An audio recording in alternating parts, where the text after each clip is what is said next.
La Fondation Zagora a déjà 20 ans au service du développement humain. Employabilité des jeunes, autonomisation des femmes, éducation des enfants, la Fondation Zagora est sur tous les fronts. En 2015, elle lance son action nationale pour l'éducation de la petite enfance en zone rurale. Et les chiffres sont plutôt satisfaisants, en tout cas pour l'année scolaire 2017-2018. Un peu plus de 8000 enfants ont été préscolarisés. 110 écoles de préscolaires ont été installées dans 107 douars et dans à peu près 8 régions du Maroc. Nouveauté, cette année, la Fondation Zagora vient de créer le Fonds pour l'éducation en zone rurale. Quelle perspective, quel défi à relever? On fait le point ce matin avec notre invité Jamal Belharaj, président de la Fondation Zagora. Bonjour. Bonjour. Merci d'avoir accepté notre invitation. Je vous en prie. Désolé pour ma voix en tout cas, mais j'ai fait l'effort de venir. Ah, on vous donnera peut-être... Les voix graves, c'est toujours mieux en radio de toute façon. Alors déjà un mot sur le bilan de cette année scolaire 2017-2018. Est-ce que justement en matière de préscolaire, est-ce que vous avez atteint vos objectifs, en tout cas ceux qui ont été fixés initialement? Écoutez, la vérité, on n'a pas atteint nos objectifs puisque lorsqu'on a lancé le programme du préscolaire à NIR, notre ambition c'était de préscolariser 50 000 enfants. Oui. Par rapport à un besoin qui est beaucoup plus large que cela, puisqu'aujourd'hui, il y a plus d'1,2 million enfants qui arrivent sur le marché du préscolaire tous les ans, et malheureusement, plus de 500 000 ne trouvent rien du tout. D'accord. On avait pour ambition au moins 10%, mais en revanche, au regard de ce que nous faisons, les moyens que nous avons, nous sommes très très contents des résultats que nous avons, puisqu'aujourd'hui, vous l'avez dit tout à l'heure en préambule, plus d'une centaine d'écoles, plus de 8000 enfants, donc c'est relativement important, et c'est une modeste contribution, mais c'est une contribution quand même. Alors, pour l'année préscolaire de septembre 2017 à juin 2018, votre bilan, c'est 36 écoles de préscolaire dans 36 douars, 8 régions, 1818 enfants bénéficiaires, dont 49% de filles, 18 nouvelles écoles démarrées en 2017-2018. On pourrait dire que c'est très bien, c'est pas mal du tout. Et 90 ressources formées. Je voulais vous demander comment se passe la formation, qui forme qui et où. Et est-ce qu'on pourrait faire aussi le point sur vos financements? Très bien. Écoutez, quand j'ai pris la présidence de la fondation, la première chose qu'on a mis en place avec les équipes, c'est de créer une académie. Parce que l'idée, c'était d'avoir vraiment des ressources formées. Et sur la base d'un programme de formation qu'on a créé en collaboration avec l'UNICEF et aussi avec les services du ministère, on a créé cette académie où on recrute des éducatrices dans le douar concerné. Elles viennent à Casablanca pour un programme de formation d'une quinzaine de jours. Dans le cadre de ce programme, bien évidemment, il y a ensuite une formation continue régulière, puisqu'il y a des piqûres de rappel. Et le contenu du programme, c'est effectivement faire en sorte que les éducatrices soient dans la pédagogie, qu'elles respectent la pédagogie. Et en même temps, il y a aussi un contrôle qui est fait dans le cadre de cette académie, puisqu'on a des inspecteurs, entre guillemets, régionaux, qui vont régulièrement contrôler est-ce que la pédagogie est respectée, est-ce que justement les résultats des enfants sont bons. Et force est de constater qu'à l'heure où je vous parle, on a des taux d'intégration de 100% dans le primaire après, donc on est relativement content de la formation que l'on donne. S'agissant du financement, le modèle économique aujourd'hui, et j'aime à le rappeler, c'est que la Fondation Zagora a le modèle économique le plus compétitif de la Terre, entre guillemets, puisque préscolariser un enfant, c'est 6 dirhams par jour. Ce qui est rien.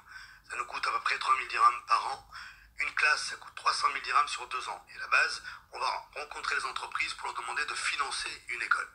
Je rappelle que 70% du budget, c'est de la masse salariale, puisque dans chaque école, et on y tient, on a 2 éducatrices. Les 2 éducatrices viennent du douar pour justement éviter l'absentéisme, etc. Et ce qui fait qu'en même temps, on crée de l'emploi. Il faut savoir qu'une classe créée par Zagora, c'est 2,5 emplois entre les éducatrices et le personnel qui supervise, etc. etc. Maintenant, ce modèle aujourd'hui commence à s'essouffler. Ce qui fait qu'aujourd'hui, les entreprises ont du mal à sortir ces 300 000 dirhams, alors que moi, j'estime que c'est strictement rien pour apporter une contribution au pays. L'éducation aujourd'hui doit être une cause tellement nationale que même les entreprises doivent vraiment y contribuer. Pour aller plus loin, on s'est dit, on va créer un fonds d'éducation au milieu rural, qui est de permettre aux entreprises, celles qui ne peuvent pas mettre 300 000 dirhams, elles peuvent mettre 50 000, 100 000, etc. Et à un moment donné, avoir une manne suffisamment importante pour continuer à créer des écoles. Donc on a démarré sous fonds modestement, mais on est en train de faire un plaidoyer pour que ce fonds soit à l'échelle nationale. Donc moi-même, j'ai rencontré le ministre il y a quelque temps, et je lui ai suggéré de créer ce fonds, parce que le sujet est relativement grave. Le préscolaire, c'est pas juste un gadget, c'est structurer une nation, c'est structurer un pays, c'est former des enfants à l'aube de leur vie, entre guillemets. Et ça, c'est fondamental. Donc, quand je vous ai parlé de 500 000 enfants qui qui ne sont dans aucune structure scolaire. Il y a aussi les 700 000 autres qui ne sont que dans les Koutables, où là, on peut considérer que l'éducation qui est donnée est à questionner en tout cas, pour préparer une nation. Donc le modèle économique aujourd'hui évolue vers la création d'un fonds d'éducation en milieu rural, mais on continue quand même à taper aux portes des entreprises, et je profite de votre micro pour dire aux entreprises qu'elles ont un rôle primordial. La RSE c'est bien, mais une RSE active c'est mieux, et l'éducation doit être l'angle d'attaque de toutes les entreprises nationales. Alors en tout cas, vous le disiez tout à l'heure, la Fondation Zagouela voit grand, voit loin, vous espérez... Vous le disiez en tout début de votre intervention, scolariser près de 50 000 enfants, installer 500 écoles. Est-ce que vous vous êtes fixé une deadline? Écoutez, moi j'ai un gros problème avec l'ambition. Je suis hyper ambitieux en permanence, je l'ai été pour mes affaires. Quand je suis arrivé au Maroc, je pensais vraiment que j'allais le faire en 3 ans quand je suis arrivé à la Fondation. Pourquoi? Parce que pour moi c'est tellement important, où je me suis dit tout le monde va jouer le jeu et tout le monde va y aller. 300 000 dirhams pour une entreprise, qu'est-ce que c'est pas grand chose. Mais les partenaires sont réticents, c'est ça? Réticents parce que c'est pas leur priorité, parce qu'ils estiment qu'ils ont d'autres... Voilà. Et c'est pour ça que moi, 500 écoles en 3 ans, je me dis c'est jouable. Aujourd'hui, on est à la 4e année, c'est pas encore jouable. Donc je ne désespère pas, mais en même temps, je pense que, comme on dit ici, une main toute seule ne peut pas applaudir. Et c'est pour ça que des occasions qui nous sont données comme celle-ci ce matin, c'est des occasions pour vraiment rappeler les fondamentaux et les urgences qu'on doit avoir. Malheureusement, il y a tellement d'urgences dans notre pays, mais en même temps, il faut prioriser. L'éducation, c'est la clé de tout. C'est la mère des batailles, comme on dit aujourd'hui. Et je pense que ces 500 écoles, c'est rien au regard du besoin. J'en parle que de 50 000 enfants. Le besoin est de 500 000. Aujourd'hui, avec le modèle économique que la Fondation a, on est capable de faire beaucoup plus, beaucoup mieux et beaucoup plus vite pour essayer d'éviter, je dirais, cette espèce de tsunami qu'on est en train de vivre déjà, on est dedans, parce que je rappelle que c'est tous les ans, vous avez 1 200 000 enfants qui arrivent en âge d'être préscolarisés des 4-6 ans. Est-ce que vous pensez à solliciter des financements à l'étranger? Écoutez, est-ce que vous l'avez déjà fait? On l'a déjà fait, il y a des fondations étrangères qui nous ont aidés à l'époque, la SNCF et d'autres, et j'avoue qu'aujourd'hui, on est en train de travailler sur une stratégie dédiée à l'international, à la levée de fonds à l'international, on est en train de se préparer dans ce sens, et on compte aussi sur un petit peu les soutiens qu'on a eus, comme la Fondation Clinton qui nous a soutenus à un moment donné, où là aujourd'hui, la Qatar Foundation, puisqu'on est primé, on est dans les 10 premiers aujourd'hui, donc on espère avoir des fonds. Ce qui est sûr, c'est que l'international n'est absolument pas à laisser de côté, il faut absolument qu'on l'intègre dans notre démarche de sponsoring, mais moi j'ai envie quand même d'abord que ce soit les nationaux qui jouent le jeu, et qu'on ne soit pas tout le temps en train d'aller chercher l'argent à l'international, parce que l'éducation est d'abord une problématique marocaine, même si on a besoin de l'extérieur. Justement, en parlant de nationaux rapidement, parce que malheureusement on manque de temps, Jamal Belharch, avant de donner la parole à nos chroniqueurs, notamment à Rachida Chachi, est-ce que c'est cruel quand même de dire ça, mais est-ce que vous ne pensez pas que les entreprises marocaines seraient plus aptes à vous financer un petit peu plus si vous faisiez plus d'actions dans le milieu urbain? Écoutez, aujourd'hui, d'abord, il faut savoir que le taux de préscolarisation national est de l'ordre de 50%. Dans le rural, c'est moins de 37%. Donc aujourd'hui, il y a un vrai sujet. Et je pense que c'est pour ça que l'idée du fonds... Vous avez compris le J'ai sens compris le sens de votre question et vous avez parfaitement raison. C'est pour ça que moi, je veux contourner ça. L'idée du fonds, c'est que l'avantage, c'est qu'on peut ouvrir, parce qu'il faut aussi... Il ne faut pas rester concentré que sur l'urbain. Le but, c'est quand même de catcher les populations, de les fixer dans leur zone, de créer de l'activité économique, l'activité éducative, pour pouvoir avoir un maillage territorial qui soit le plus large possible. C'est comme ça qu'on construit une nation et le bien vivre ensemble. Donc c'est pas simplement concentré sur l'urbain. L'urbain, on peut trouver d'autres solutions. C'est pour ça que nous, on a préféré nous spécialiser entre guillemets dans le rural, parce que le besoin est véritablement fondamental dans le rural et que personne ne sait faire mieux que la Fondation Zagora. Mais allez expliquer ça aux entreprises, voyez-vous ce que je veux dire? On leur explique aujourd'hui le problème, c'est que malheureusement, on n'est plus en train de... Il faut pas mendier, quoi. Il ne faut pas aller dire aux gens, s'il vous plaît, argent, comme font les Romains sur les Champs-Élysées. C'est pas ça le sujet. Le sujet, c'est soit on a compris qu'on a une vraie responsabilité dans la société, dans le modèle, dans la modélisation de la société, soit on l'a pas compris, c'est dommage. Donc aujourd'hui, à l'heure où ce que nous vivons dans le pays actuellement, doit absolument réveiller les gens et les consciences. La conscience, c'est pas uniquement faire des affaires, faire de l'argent, c'est aussi comment on utilise cet argent et comment on répartit cet argent. Jamal Belharch, vous êtes président de la Fondation Zagora, Rachida Chachi. Il y a quand même une dimension un peu idéologique qu'il faudra traiter. Parce qu'effectivement, on parlait que vous êtes présent principalement dans le milieu rural, dans les douanes, et pas dans le milieu urbain.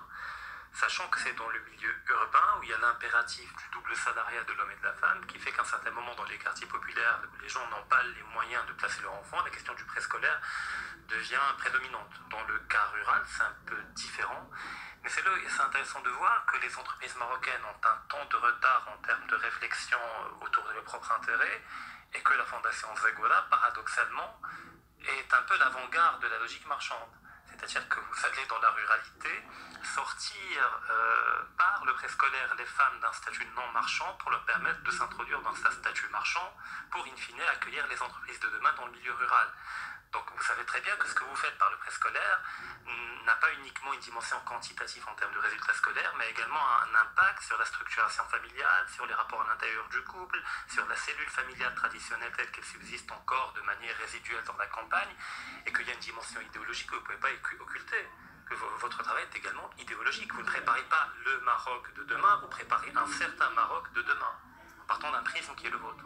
Alors, et celui de la modernité, voilà, tout ça. Moi, je vais essayer de répondre à votre question sur l'aspect idéologique.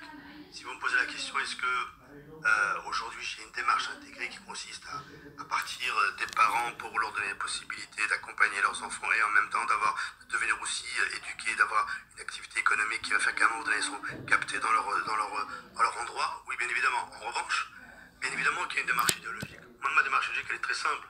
C'est qu'aujourd'hui, on ne peut pas exclure, et l'éducation exclue. La non-éducation exclue aujourd'hui.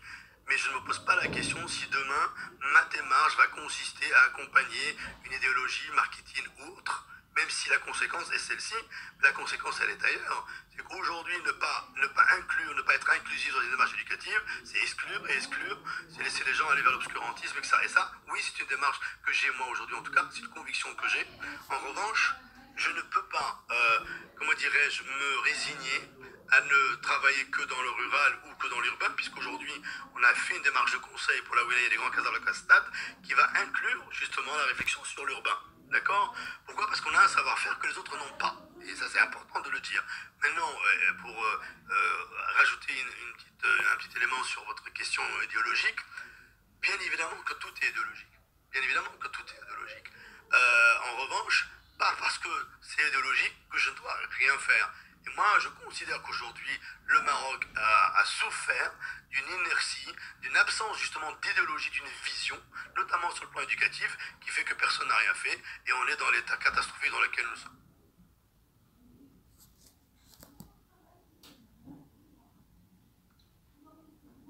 Aujourd'hui. Non, mais c'est pas un reproche, je veux dire, au contraire, je suis heureux de voir que vous assumiez. Non, je n'ai pas compris. Mais au contraire, moi je suis heureux de voir des gens comme vous assumer un positionnement idéologique qui fait qu'effectivement, il y a on a besoin d'un affrontement idéologique, il y a des alternatives qui se proposent, mais le problème là encore, c'est que vous parlez d'obscurantisme, et là encore, il faut définir ce que ça veut dire. Vous parlez de l'islamisme, du wahhabisme, du salafisme, on est d'accord, mais il faut comprendre que ce genre d'obscurantisme grimpe avec la montée de l'alphabétisation, qui prépare un substrat favorable à l'accueil de petits textes, de petites vidéos commentées, etc. Donc il ne suffit pas d'éduquer les gens pour les immuniser de l'obscurantisme. Il faut donner du choix aux gens. Il faut donner il faut donner la possibilité aux gens de choisir là où ils veulent aller. Moi, j'ai la chance d'avoir... De toute façon, officiellement, c'est pas votre ligne aussi. Votre fondation ne se revendique pas non plus de cette mission, c'est-à-dire lutter contre le fondamentalisme. Enfin, non, la mission de la fondation, c'est de faire en sorte qu'on ait des enfants qui soient le plus éclairés possible et qu'ils aient toutes les chances possibles pour affronter la vie. Par le savoir, par la connaissance. Après, il se pourrait éventuellement que les éducateurs que vous disiez que vous recrutez dans les douanes, justement, soient porteurs de ces idées-là et qu'ils les transmettent après. Là-dessus, on est très vigilant. Mais Frisigli. Bonjour. Alors, je me posais des questions en ce qui concernait votre plaidoyer, justement, sur les personnes que vous formez dans votre académie. Parce que l'une des problématiques actuelles des associations dans le financement, c'est ce que l'on appelle l'augmentation de capacité, et c'est en fait l'obligation pour les associations de démontrer qu'elles ont un personnel compétent par l'intermédiaire de diplômes. Sans diplôme, plus de financement, notamment par des fondations internationales ou même par des entreprises tenues tenus à une obligation de transparence dans leur gestion qui est complexe. Est-ce que vous avez obtenu du coup justement une reconnaissance de cette formation? Est-ce qu'elle est diplômante? Est-ce qu'elle vous permet justement de justifier de cette augmentation de capacité dans les écoles que vous fondez, comme dans les associations avec lesquelles vous êtes partenaire par exemple? Et ensuite, vous parliez d'intégration en primaire.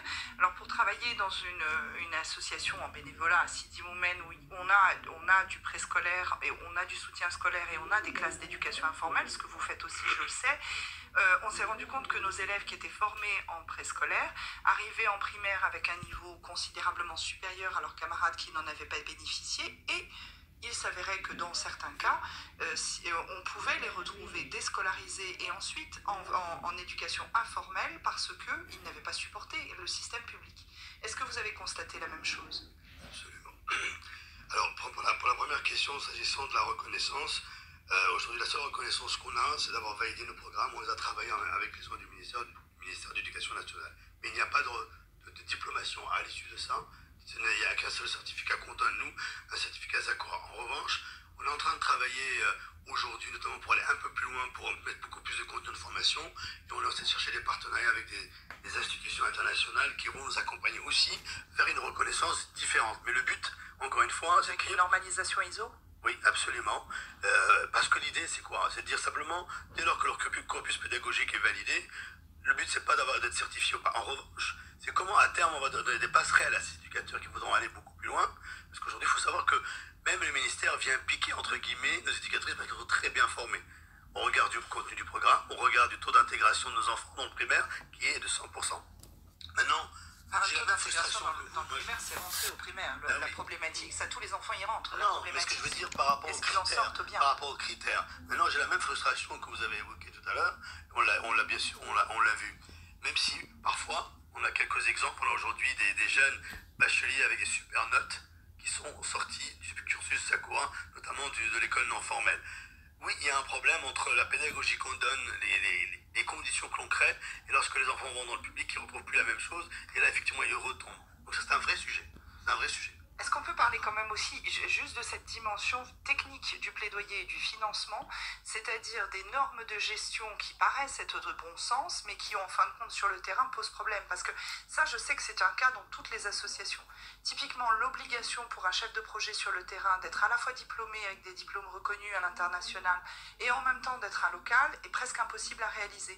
La majeure partie des ONG internationales qui interviennent sur le terrain prennent du coup des MRE qui connaissent rien au pays local mais qui ont des diplômes étrangers en se disant bon bah on va avoir les deux. Évidemment ça marche jamais. Dans les associations locales ça les étouffe parce que justement elles peuvent plus faire de plaidoyer à cause de cette obligation.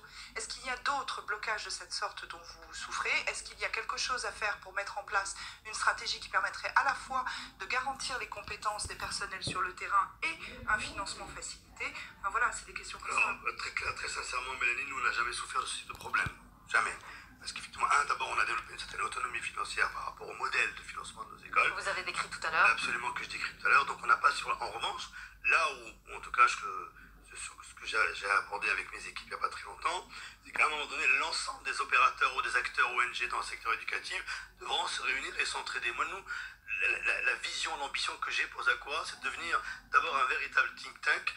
C'est pas un doer, c'est vraiment une association qui réfléchit, qui propose et qui va accompagner l'ensemble des ONG à travers le Maroc pour faire des choses. Et on commence déjà à accompagner des associations qui viennent nous voir pour les aider dans le modèle éducatif, dans l'installation d'une école et même dans la formation pour gérer une école. Jamal Belhaj, vous êtes président de la Fondation Zakura.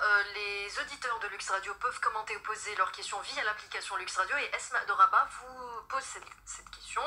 Est-ce que la Fondation Zakura, à l'instar des autres associations, je pense que cette question revient souvent, n'est pas en train de se substituer au ministère de l'Enseignement, de l'Éducation nationale? Alors, la réponse est oui, à 1000% oui, et pas que la Fondation Zakura. Les fonctions régaliennes de l'État ne sont plus assumées depuis quelques années, et malheureusement les entreprises se substituent à l'État, les ONG se substituent à l'État, tout le monde se substitue à l'État. La question c'est, est-ce qu'il faut arrêter pour autant? Aujourd'hui il y a un sujet, il faut le traiter. Et donc je pense que dans une société, l'ensemble des acteurs d'exclusion, ce qu'on appelle les corps intermédiaires, les corps sociaux en particulier, ont un rôle à jouer. Et en tant que fondation, on estime qu'on a un rôle à jouer très important dans l'aspect éducatif et on veut l'assumer jusqu'au bout.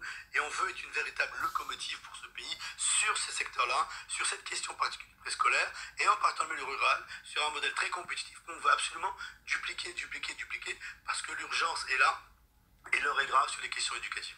Les projets rapidement, Jamal Belharouch, pour l'année scolaire? Les projets surtout, on reste dans le programme ANIR, ça c'est fondamentalement, on continue les écoles. Le fonds pour nous est stratégique. Là, il va y avoir apparemment une journée sur le préscolaire le 18 juillet organisée par le ministère à Srelat. Donc on va voir ce qui va s'y passer. Et puis surtout, notre stratégie, on l'a définie sur la base des 4 E. Le premier E, c'est l'éducation, on y travaille. Le deuxième E, c'est les questions d'employabilité, on est en train de monter des programmes. Le troisième E, c'est l'entrepreneuriat, parce que là, dans le milieu rural, je pense que l'entrepreneuriat est une des clés pour le chômage. Et enfin, le quatrième E, c'est le empowerment des associations des femmes en général dans le milieu rural. Merci beaucoup pour vos interventions. Merci beaucoup Jamal Belharouch, président de la Fondation Zagora, pour avoir accepté de participer à ce débat. Et puis bon rétablissement.